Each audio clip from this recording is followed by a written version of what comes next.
তরে বয়লার মুরগির মতো ছিঁড়া ছিঁড়া খামো আর নুসরাত পপির লগে তরে ডুবাই পাচার করমু, তারপরে ওইখান দাও মাল কামামু, এখান দাও তোরা ভোগ করমু। কামটা শুরু করে দে। মায়া দেখছো এই গ্রামটা কিন্তু অনেক সুন্দর। হ্যাঁ আর আমি একটু সুন্দর।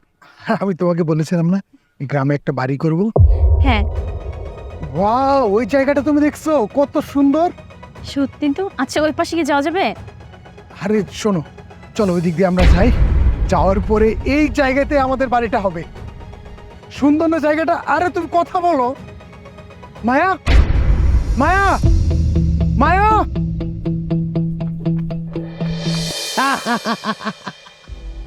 তরে বয়লার মুরগির মতো ছিঁড়া ছিঁড়া খামো আর নুসরাত পপির লগে তোরে ডুবাই পাচার করমু, তারপরে ওইখান দাও মাল কামামু, এখান দাও তোরা ভোগ করমু।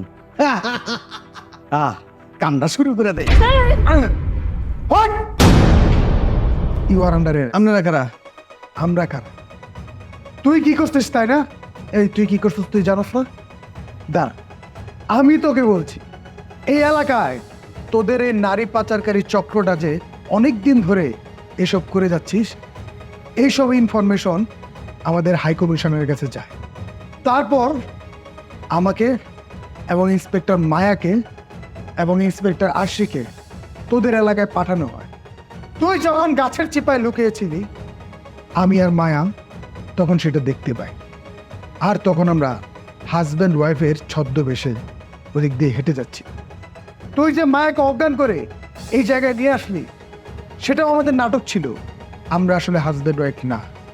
আমাদের কাছে ইনফরমেশন ছিল অনেক দিন যাবত তোরা এইসব কাজকর্ম এখানে করে যাচ্ছিস, কিন্তু পুলিশ অনেক চেষ্টার পরেও তোদেরকে ধরতে পারছিল না। আর তুই যখন মায়াকে অজ্ঞান করে নিয়ে গেলি, তখন তোকে পেছন থেকে ফলো করি আমি আর ইন্সপেক্টর আরশি।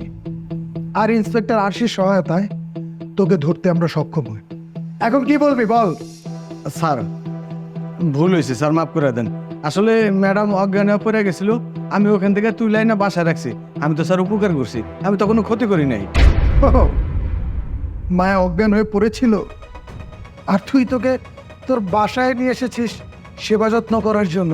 খুব বড় উপকার করছি। এখন তো আমাদেরও তোকে উপকারটা করতে হয়, তাই না? চল, তোমার ডিম থেরাপি দিয়ে আপ্যায়ন করতেছি, চল।